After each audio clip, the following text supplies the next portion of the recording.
Okay, today's a nice daf. Okay, let me just move this.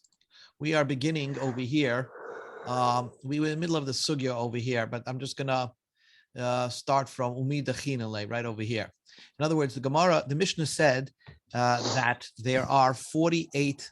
The maximum amount of shofar blowing that was in the Beis Hamikdash on a special day was 48. Was 48 the magic number? There's a lot of magic numbers here. Every day they blew in the shofar, not the shofar. Remember, it's the trumpets that they blew. The Kohanim blew trumpets every day during the pouring of the Nisach HaMayim, while the Levium was singing the Shira. They blew 21 sounds, Tkiya, Trua, Tkiya. And on the maximum day, on a special day, which was Erev Shabbos, that falls out the middle of Sukkot, let's say Erev Shabbos Chalamoid Sukkot, then you had 48 blows. That was the maximum number of the blows, because you have to add a little bit because it's Erev Shabbos, as the Mishnah said. So the maximum is 48. So the Gemara is saying, is that the only time you have 48? I'll give you a couple of other examples. For Rosh Hashanah that falls out on Rosh Hashanah that falls out on Shabbos, you'll have 48, because you have extra musafim, which add up to actually 21 plus 27, which will add up to 48 also. So the Gemara answered that the Mishnah does not list that example, because Rosh Hashanah falling out on Shabbos happens once every 5 years. It doesn't happen every year. But Erev Sukkot, there's always a Friday Chalamoid Sukkot, like we have this year. Friday Chalamoid Sukkot, that happens every year. So the Gemara says, is that true? If the first day of Sukkot falls out on Shabbos, you're not going to have a Friday Chalamoid Sukkot, because if the first day of Sukkot falls out on Friday, Sukkot is a week, so you're never going to have Chalamoid Sukkot on a Friday, because next Friday is going to be Shmini Atzeres.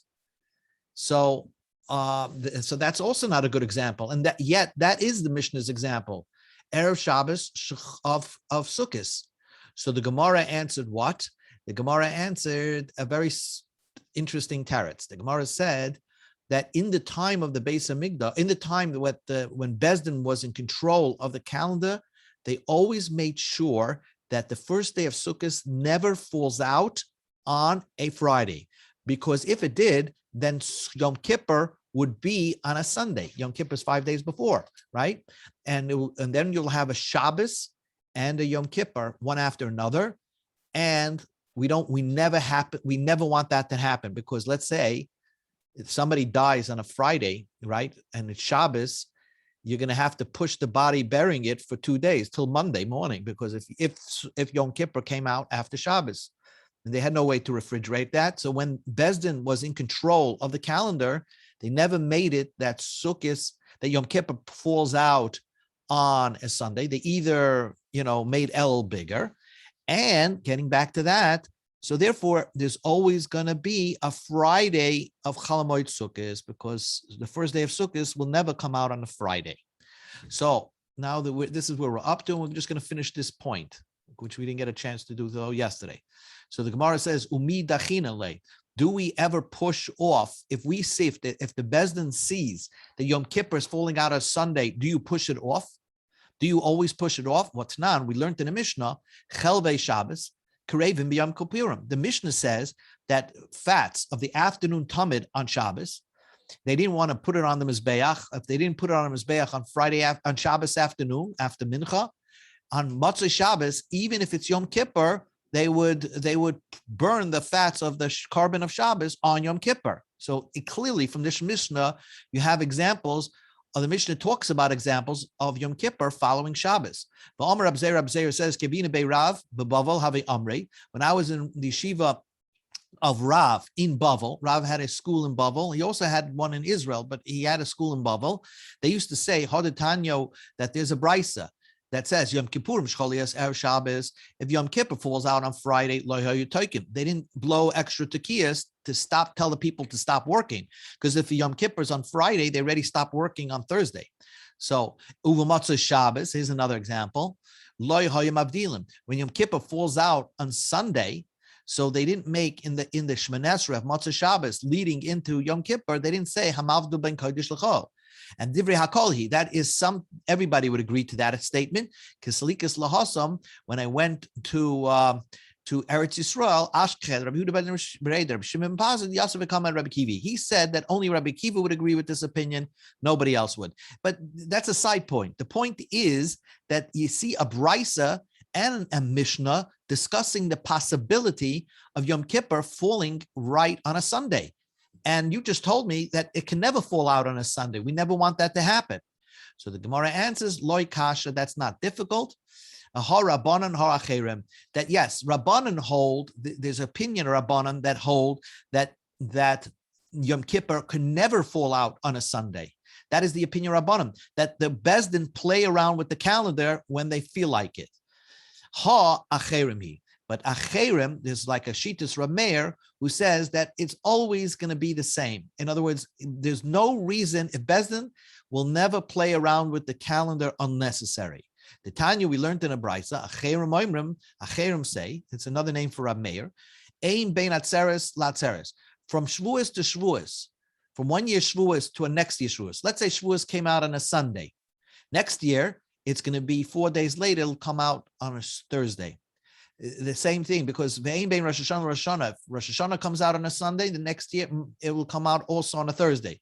There's only a 4-day difference, and you can figure that out on your own, because on a lunar cycle, right, there's always going to be the 1 month is 30 days, another month is 29 days. So basically 30, 29. So you get a total of 354 days.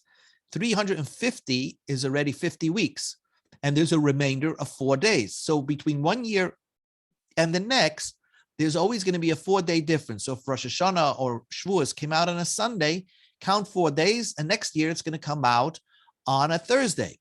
But if there's an extra Adar, so basically you're adding 4 extra weeks plus a day, because an extra Adar Sheni, is always going to be, Adar Rishon the extra month is always going to be a 29-day month. So it'll be, they add an extra day, because 28 days is 4 weeks, okay? But Chamisha, there'll be a 5-day difference. If our Shavuos came out on a Sunday 1 year, the next year will come out on a Friday. But you see, it's a standard, 4 days or 5-day difference, but the Bezdin never plays around with the calendar. Even if Yom Kippur will fall out on Sunday, according to Acherim, Bezdin does not play around with the calendar.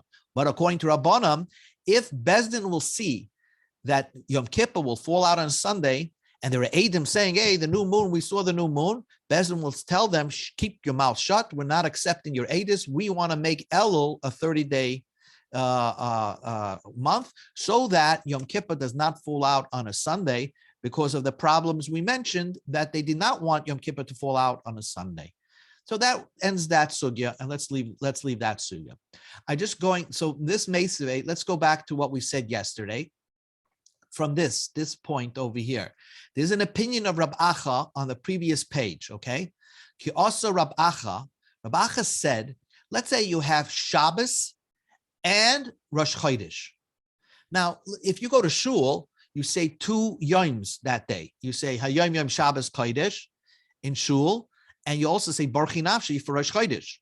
So Rab Acha said, in opinion, with a day that there's 2 musafs, each musaf will get an extra 9 blows.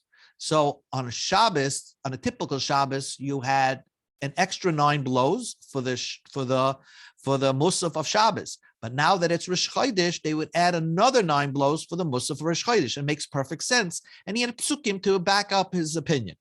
So so the Gemara is challenging that. Okay, and the Gemara is actually going to refute Rab Acha. But listen to this. Mesaveh, we said in a brisa, Rosh Chodesh Shecholias b'Shabbos. Rosh Chodesh that falls out on Shabbos.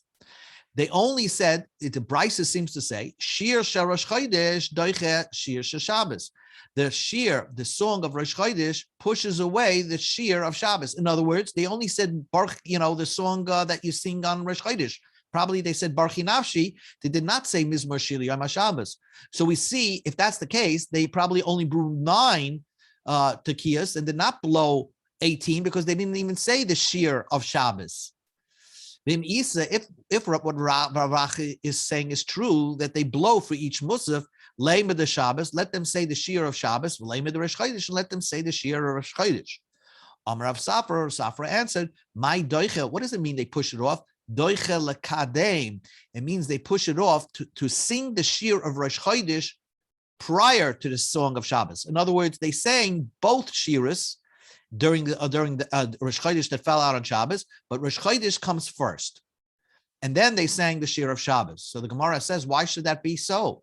V'amai, why do it in such a way? Tadir, Shabbos comes more often, and V'she'ena Tadir. Rosh Chodesh doesn't come as often. And if you have a choice, Tadir, V'she'ena Tadir, Tadir Kaidim, do the one that comes more often first. So why did they sing the Shir Shel Rosh Chodesh first? Rabbi Yochanan says, Leida Shehukma Rosh Chodesh B'zmani, to tell everybody that today is Rosh Chodesh. It was another way to spread the word, because there were some people that did not see the new moon. And if they did not see the new moon, they don't know that the 30th day of the month is actually the first day of the next month, because Bezdin was Makadosh the Chodesh. So to publicize the idea that there was a new moon and that today is Rosh Chodesh, that's why they sang when Rosh Shabbos fell out on Rosh Chodesh fell out on Shabbos, they would sing the Rosh Chodesh song first. So the Gemara asks, Bahai Hakera Avdinam, is this the way they publicized it? I'll tell you, Hakera Achrita Avdinam. They did another publication. They did something different on that day to demonstrate that today is Rosh Chodesh. There was another method to get the word out that today is Rosh Chodesh. The Tanan we learned in the Mishnah.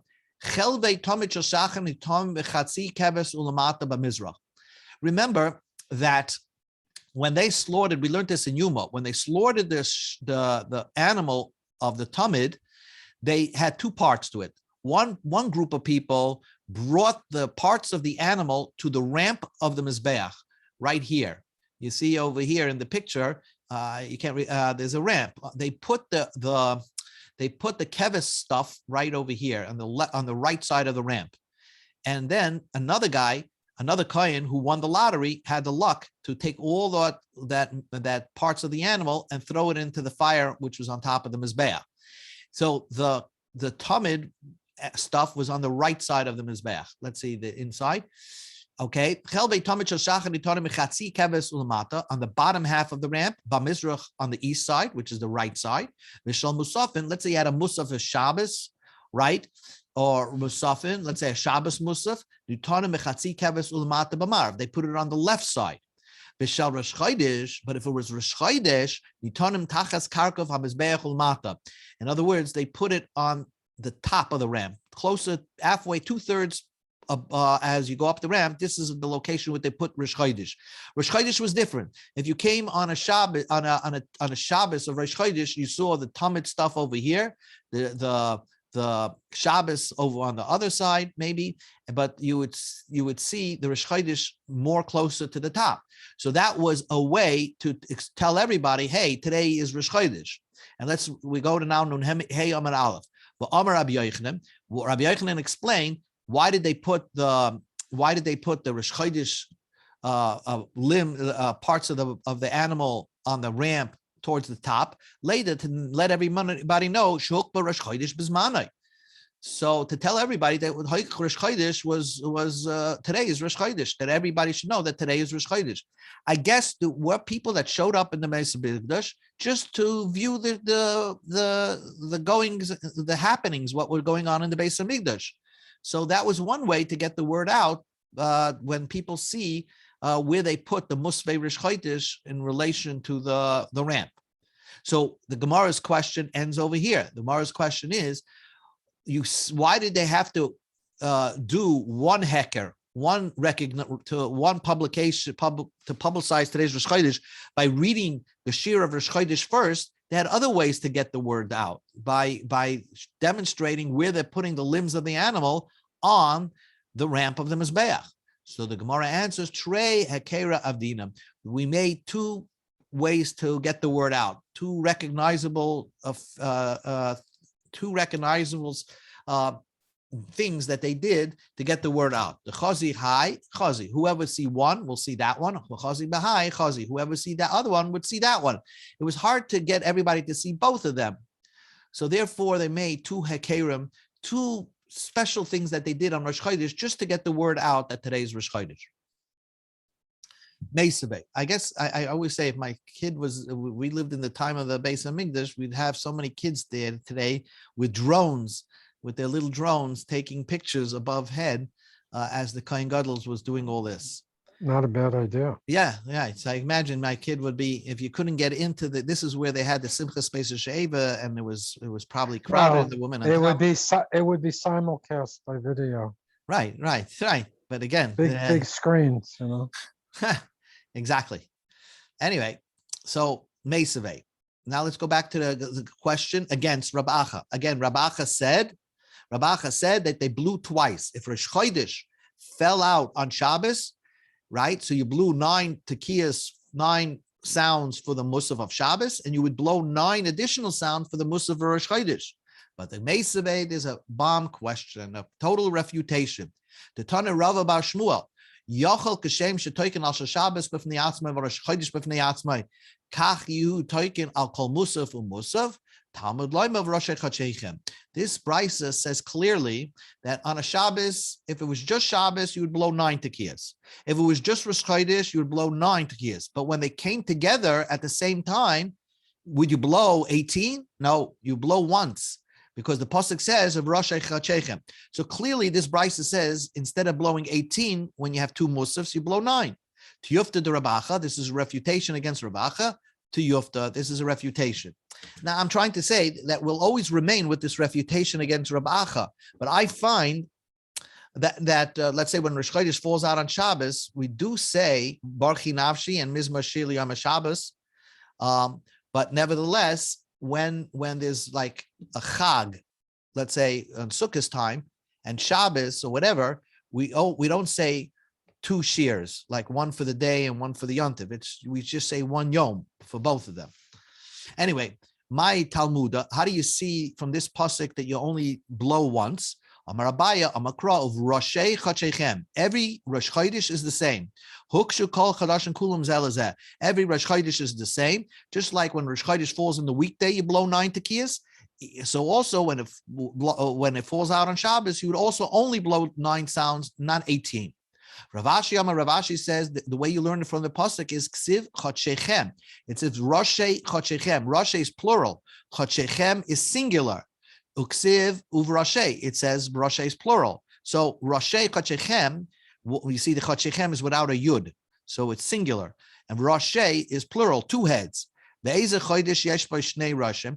Give me a Rosh Chodesh that has 2 heads, that you would bring 2 musafs. The only Rosh Chodesh that you would bring 2 musafs is Rosh Hashanah, because you bring a musaf for the Rosh Hashanah Yom Tov and also a musaf for Rosh Chodesh. So you bring 2 karbonos. Heavy Omer Rosh Hashanah. That's Rosh Hashanah. V'Amar Rachmana, the Torah says Chachechem. It's like 1 Chadhi. So we see from there that when a day has 2 musafs, you only blow 9 sounds, and that's it. Now the Gemara is not enough. The Gemara asks one more brisa that does not agree with Rav Acha. Tanya, we learned in a brisa. Let's say in Chol HaMoed of Sukkot, they had different yoms. We today in Chol HaMoed Sukkot, we say if it's Tuesday, we say the normal yom of Tuesday, and the first day of Chol HaMoed, it doesn't matter what day Chol HaMoed. We just revert to the normal yom. But in the Beis Hamikdash, during the time of the Beis Hamikdash, they had special shira, special songs that they would sing for each day of Chol HaMoed. But we change our musaf for the day, don't we? We changed the musaf, but when we sing Hayom Yoim, this is the song that they would sing by the Tamid Shel Shachar. So, right. And what we're saying the Yom is just to say over the song that they used to sing by the Tamid Shel Shachar, like we say, by the Enkel Akenu, Shir Mizmar. We say the Beis Hamikdash, they used to say by Yom Rishon, they say this, B'Sheni this, right? Like you say in Enkel Akenu at the end of Shabbos davening. So the Chol HaMoed, you have 6 days of Chol HaMoed, right? You have 1 day of Yom Tov and 6 days of Chol HaMoed. That's how Sukkot goes. And then the 8th day of Shmini Atzeres. So Bar Rishon, the first day of Chol HaMoed, you say Maya Oimim Hovel Hashem B'nei Elim, because the Gemara darshans that to refer to Nisach HaMayim, right? Because it says Koil Hashem Al HaMayim. Basheni, on the second day of Chayil Hamoed, Mahaya Oimrim, they said, V'larasham Amalekim, God says, I don't want rushes around my Beis Hamikdash if he's not going to do tshuva. And again, during Chol Hamoed, a lot of people came from all over and they wanted to partake in the festivities. And God, we say a yom to give them musr, to saying like it's not enough. God doesn't need you here if you're going to go back to your crooked ways. So that's why we said that day. Bashlishi, on the third day, who can help us from these evil people? That's a part of Tehillim. And that is part of the Tehillim that actually we say on tomorrow, Wednesday.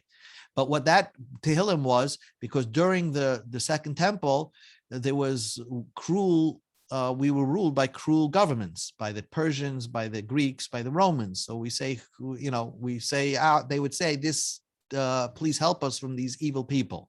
But on the fourth day of Chol Hamoed, they would say, Binu ba'aram ba'am.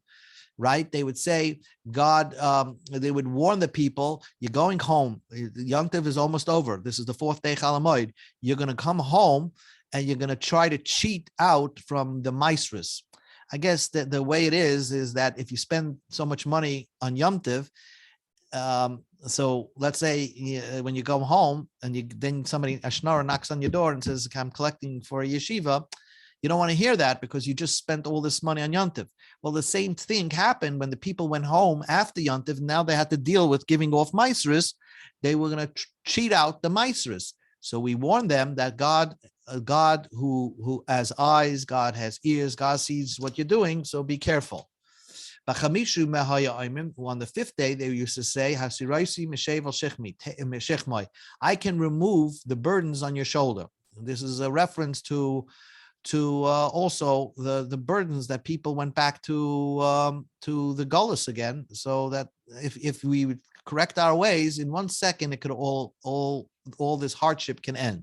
On the sixth day of Chol Hamoed, they would say, "You might do kol moisdei aretz." You might do kol moisdei aretz, which was another a capital Tehillim, which we say on Tuesday, and this says again a warning not to cheat the maasros, because when you do so, you bring diseases in the world. I'll just point out, Rashi says, and from the Mishnah in Avos, Ba'abah parokim hadeva misraba. And 4 times a year, the disease spread. Okay, COVID spreads. When does that? The Motzoi Chag shebechol shana, on Motzoi Sukkos every year, because people try to cheat out the gifts that they're supposed to give to the poor people. The Goyim Klol Olam, they cause curse in the world, Ura'avin and hunger, Shiyamoitu Kol Avziaretz, that the foundations of the world start to crumble. So that is why we warn people, don't do that. I know you spent a lot to come to Yom Tov, to the Beis Hamikdash, but when you get back, you have to be straight with your maasros. Says the Mishnah, well, if Shabbos fell out on one of those days, right, on let's say on any day of Chol Hamoed, and we just learned that it could always happen. So then you might do Yadacha. The last day was missed. In other words, let's say it fell out, the first day of Chol Hamoed fell out on Shabbos.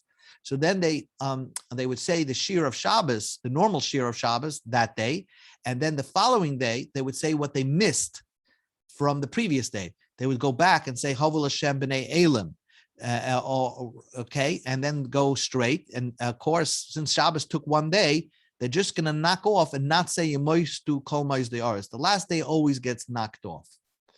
Rav Safra Manach Bahu Samana. Rav Sachma gave you a way to remember it. What are the Tehillims that you say? Hum Bahi. If you take the Rosh Tevis of Havu, Vilarasha, Mi, Binu, Ba'am, Hasiraisi, and Yemoitu, that's Hum Bahi. That will way to remember what the shir of the Yom of Chol Hamoed. Rav Papa Malach Bahusama. Rav Papa just turned it around a little bit. He says Hum Habi. The hay comes before the bays, not the bays comes before the hay. Because according to Rav Papa, he would put the Hasiroisi before Binu Ba'aram Ba'am, because it really comes a little bit prior into the psukim, and it makes more sense that way, according to Rav Papa. So Rav Papa said Hum Habi, with the hay coming before the bays, and Rav Safra said bays comes before the hay, so his siman was Hum Bahi. B'simmanach. If you want to remember what was Rav Safra's simon, just remember Ambuha de Safre. That's an expression of the alleyway of the teachers. In other words, that was a known expression to, like, the PTA meeting was called Ambuha de Safre. Safre is the teachers of the children. And Ambuha was the meeting place where you came to discuss and drop off your kid and discuss matters with the teacher. And that was called Ambuha. But notice in this word, the bays comes before the hay, and it's Safre. So if you want to remember who said what, Rav Safra was the one that gave you the mnemonic of whom bahi, where the bays becomes before the hay, as in the word ambuha de safre. So this ends the question. The question is, according to the Mishnah says, if Shabbos fell out on one of them, they only sang one shira, not two shiras. They only said the Shabbos shira, and they pushed off the other shiras. If there was a normal shira and Shabbos came there, they would sing the shira of Shabbos, and then after Shabbos they just adjusted and sing over the shir that they missed. So to Yufta the Rav Achanina, to Yufta, this is refutation. Rav Achabachanina, who was of the opinion you should say both shiras, and so this is a refutation against Rav Achabachanina. So the Gemara asked the question, Rav Acha bar Chanina kro masnisa kama. Didn't Rav Acha bar Chanina derive his opinion from a pasuk and from a brisa that seems to say that you give extra tekiyas when you have extra blowings, when you have two musafs? So apparently you say both shiras. Ravina, Rav Acha misinterpreted the pasuk. Loima, it says shemarichem betkiyas, means you blow once during both musafs that you do, but you don't blow a separate blowing for each musaf. In other words, you blow 9 tekiyas during those two musafs, and you drag it out till they makrav, let's say it was Shabbos and Rosh Chodesh, till they brought both onto the mizbeach. You keep blowing, but you only do one set of 9. And Rabbanan de Keser Mishmeid Rab Acha Amri, it means that they explained the pasuk that seems to say that you blow extra. It doesn't mean you blow extra. Loimer shemarba betoikim. You have extra blowers that day. In other words, normally you would have 2 kahanim blowing trumpets. That's it. On a day that you had extra musafs, you didn't blow an extra set, but you had an extra blower. So maybe they had 4 kahanim blowing that day, but it was still the one set of 9 tekiyas. Now comes a new Gemara, but it's just a very relevant Gemara.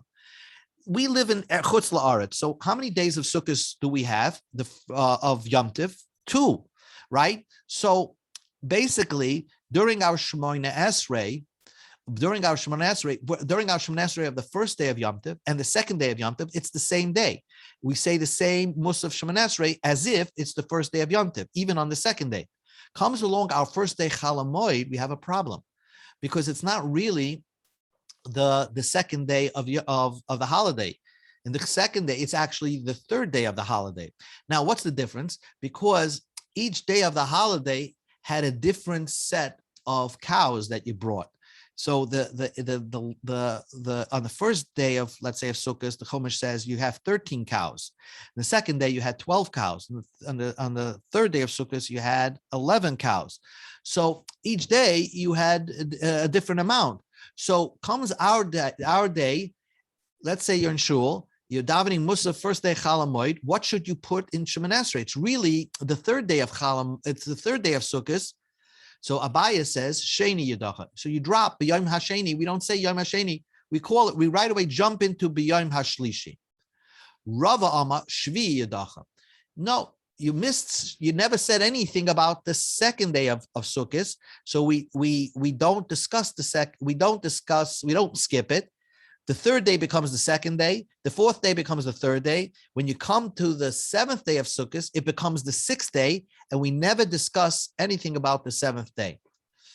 Tanya Kavosei de Rava. Rava says, "Im Kol Shabbos liyos be'echad mehem, Yemoitu Yedacha." Just like we saw before, when Shabbos came in middle of one of the days Chol Hamoed, the 6th day of the Tehillim, the 6th day Shira was pushed off. In other words, you never said it because Shabbos took over, and then you just make back what you missed. So same thing says Rava, that since on Chutz La'aretz you make 2 days of Yom Tiv.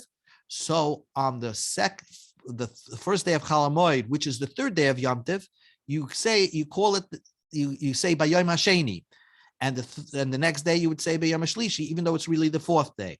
But this is the most familiar. Askin Amei Bedadoi Dimedalge Deluge, and this is what we do. Really, on the first 2 days of Sukkot, we pretend it's like one day, and we say the same thing in Shemoneh Esrei. But on the first day of Chol Hamoed, which is the third day of Sukkot, we say Bayom Hasheni and Bayom Hashlishi. So Medalge Deluge means you say what you missed, and you say that the main day. And the next day you say Bayom Hashlishi Bayom Ravi. If you look in the Siddur and the Machzor, that's what you're saying. And then let's say on the following day you say Bayom Ravi Bayom Chamishi. And even on Hoshana Rabbah, you would actually say two of them, Bayom Hashishi and Bayom Hashvi. And that's what we do. That's what we do. And that is also the laning. If you pay attention to the laning, you're saying Bayom Hasheni, Bayom Hashlishi, Bayom Ravi, and then they go back and do Bayom Hasheni and Bayom Hashlishi on the first day of Chol Hamoed. New Mishnah, and this is you have to just to get this Mishnah very quickly. Just look at this on the screen here. Very simple. Again, just to discuss it. They are on the first day of Sukkot. They had 13 cows. Second day, 12, 11, 10, 9, 8, 7. That was part of the Musaf of Sukkot. Then every day they brought 2 rams, 1 goat, and then 14 sheep. So that remained the same. The one thing that's a moving target is the cows. The cows went down a number each and every day. Now there are 24, basically the groups of Kahanim are actually 24, as you can see in the 24 families, not families, but 24 main families of Kahanim. Every family had the right to participate in the Musaf of the Chag. Every family, it was like a free-for-all so all the families of Kahanim did work that day. So on the first day of Sukkot, right? So then you had 13 cows, fine, 1 family per cow. Then you had 2 rams and one goat. Then you had what's left was 14 sheep. So you had so how do you divide 14 sheep between 8 families that are left, right? This is 8 families that are left. So 6 of them would get 2 sheep to do. And then the last 2 families would get 1 sheep each. The next day, they would actually start the cow. They would start where they left off from the cows. And this is an important point. The next day, when they were supposed to bring 12 cows, they started from the day before. Who didn't have a cow? Because I guess the cow is the more important one you wanted that family to have. So they started from family number 14 because they didn't have a cow on the first day of Sukkot. So they would do 12 cows leading up to the first family to have each second chance to have another cow. Now, that's one final point of the whole thing over here. And that's the way in the third day, they would start off from where they left off of the who didn't have a cow the day before. That's basically it. There are 70, this is the point. There are 70 cows that they brought throughout Sukkot, but there are 24 families. 24 times 3 would actually be 72. If each family had a chance to bring 3 times the cow, if it was 72, that would work. But since there were only 70, so 12 families actually had a chance to bring 3 cows. But 22 families each had a chance to bring 3 cows. Okay, but the 23rd family and the 24th family, since this cycle there wasn't enough cows, they only had a chance to bring 2 cows over Sukkot. So if you look at this chart over here, it's very simple. Every family had a chance, if you went round robin, to bring throughout Sukkot 3 cows. Every family. But when you get to the bottom 23 and 24 families, since there wasn't enough cows, they only had a chance to bring 2 cows. Was it the same order every year? Every year, because these the families never change. Yeah, And I guess the so. order of the families? Yes, So the whoever order of gets 2 that's a great gets 2 question. forever? Yes, that's a great question. I don't think they mixed up the order of the families. That's a great question. I think, if I'm not mistaken, it's based on psukim in Divrei Hayomim, and they list the order of the families. So I'm not sure why one family had the order first, but you're right. Every year you're trying to say that the Loya and Ma'aziyahu they were cheated out of one par because they only brought two pars over the sukkahs. You're right. Good question. I got to look that up. That's a good question. So let's just read the Mishnah very quickly. Yom Tov Rishon Shachak Hayisham Yigdim Param Elam Shnaim Sar Echad. Okay, they had 13 cows, two rams, one goat, and then the 14 sheep. There was 14 sheep divided by 8.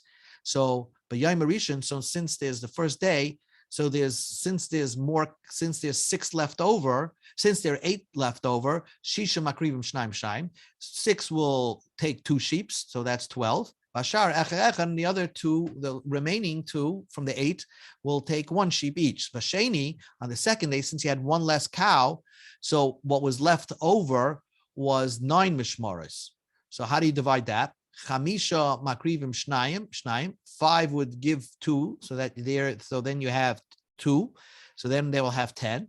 V'hashar, the leftovers, which would be 4, would be echad. And same thing. B'shlishi dal makrim shnayim v'shar echad b'rvi shlish makrim shnayim v'shar echad b'chamisha shnayim makrim shnayim v'shar echad b'shishi echad makrim shnayim v'shar echad b'shvi kulan shavim, and b'shvi kulan shavim. Okay, all were equal because there was only 1 left. Let me just point. This is the chart again. Let's go to the 7th day of Sukkot. There were only 7 cows. So everybody brought 1 animal. Nobody was bringing 2 animals on the 7th day. Kulan Shavin means that they all brought 1 animal. But on other days of Sukkot, some families brought 2 sheep, but they didn't get the cow. So, the ones that brought 2 sheep didn't get a cow that day. Anyway, this is the chart, and that's what the Mishnah is saying.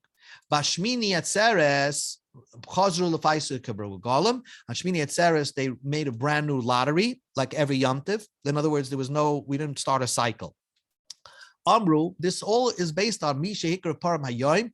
Whichever family did a cow today, Lo Yakrav Labacha, we didn't start with them. They didn't bring a cow the next day. That means that if you brought, let's say they started off, all these families brought a cow the first day, so the next day they didn't bring a cow, except this one brought a cow day 1 and day 2.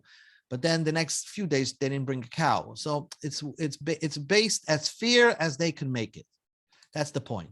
Now, what did we just say? We'll just finish off the Gemara. It's very simple. We just said that they would make a brand new lottery for Shmini Atzeres, because Shmini Atzeres actually has 1 cow, right? And 1 ram and 7 sheep. So they made a brand new lottery for Shmini Atzeres, because Shmini Atzeres, as we said many times before in this Masechta, it's a separate Yom Tov. So Nema, would you say Masnisa Rebbe for Rabbanim? Would our Mishnah go according to Rebbe and not the Rabbanim? The time we learned in Brisa, Par Haba B'Shmini, the par that comes on Shmini Atzeres, Betchila Mafaisen Olav Divrei Rebbe. They would make a brand new lottery between all the 24 families. Look at this. They only made a lottery, like you said, those people on Shmini Atzeres, since there was 1 cow, and they didn't have a chance, like these last 2 mishmaros, to bring a cow, so that Shmini Atzeres cow was only lottery between these 2 families. The families that did not do a 3rd cow on Sukkot got to split a lottery, a 50-50 lottery, to do the cow of Shmini Atzeres, but not every family chipped that was in that cow. So maybe our Mishnah seems to go with the opinion of Rebbe, because our Mishnah says you make a whole new lottery on Shmini Atzeres. So the Gemara says, who says? Afilu Tamer Rabbanan. You can say our Mishnah goes according to Rabbanan. Atu shtei mishmaros lo yafusi bayit. Even according to Rabbanan, you have to make a lottery between two families. So it is a lottery. What our Mishnah is saying, you made a lottery from those that didn't have the opportunity to do 3 cows over Sukkot. Kaman Oslo Hodetanya. Who's this opinion of this brisa? Kol hamishmaros shaynos mishalses chutz mishnei mishmaros. Every family can do 3 times, twice and 3 times the cows, chutz mishnei mishmaros, but 2 two families, Shishainis, they only did cows twice. The Ein Mishal Shalosh, but they didn't do the third cow. So that name a Rebbe, V'loy Rabbanan. That's Rebbe's opinion, not Rabbanan, because according to Rebbe, there was one family, the two families that only had two cows, and by Shmini Atzeres, you made a brand new lottery with everybody. But according to Rabbanim, one of these two families actually did a third cow of the Shmini Atzeres cow. So this brisa, which says that there were two families that only did two cows, seemed to align itself with the opinion of Rebbe and not Rabbanim. So the Gemara says, "Afilu teim Rabbanim." You could say that brisa goes according to Rabbanim. It means that they didn't do three cows of the Sukkot cows, but yes, they did a third cow of the Shmini Atzeres cow. But from the Sukkot cows, they only did two. So that brisa could go according to Rabbanan. My kamashmalan, what is the novelty of the brisa? Al kamashmalan mishikar parvayim layav lochal chayzer chalila. That means that the cows were done in such a fair way that whoever brought a cow one day did not bring the cow the next day, because they started with the family where it was left off from the previous cycle. So that's like the same idea of what the Mishnah is teaching you. Anyway, just remember that there was two opinions over here on Shmini Atzeres. Do you make a brand new lottery for the Shmini Atzeres cow, or do you make a lottery just for those two families that only had the opportunity to bring two cows over Sukkot and not three? So Rabbanan say it's the two-family lottery, and Rebbe says it's all 24 can be participate in the lottery of Shmini Atzeres. One more Gemara. Amar Ablaza Hani Shiva Parim Keneged Mi. Why did Hashem command us to bring 70 cows over Sukkot? Keneged Shivim Umas to bring a kapara for the 70 nations. Because what is Sukkot? Sukkot is all about bringing water to the world. And therefore, this was a kapara for the 70 nations. Par Yechidi Lama. Why did they bring one cow just on Shmini Atzeres? Keneged Uma Yechida. That one cow is like a special sit-down meal between the unique nation, the Klal Yisrael. Shmini Atzeres is a unique Yom Tov just for Klal Yisrael. And Moshe Lamelech Basav V'dam Shalom Alavadim. The Gemara gives an example of a parable of there was this great king that said to his servants, "Asei Lusuda G'dayla, make me a big party, Liyam Achrein, make me a big party." So he celebrated with all his servants a great party, Liyam Achrein. But on the last day, Amalei Ahava, he said to his loving family or his best friend, make me a small meal so I could enjoy myself with you. In other words, I want to have a private time just with you. So Shmini, all through Yom Tov, God is celebrating with the rest of the nations of the world, and basically on Shmini Atzeres is just uniquely towards Klal Yisrael. Rabbi Yochanan said, "Oy lehem legoyim." Goyim should feel bad. They woe to the goyim. She'ibdu ve'ein yodim ma ibdu. They destroyed something. They don't even know what they destroyed.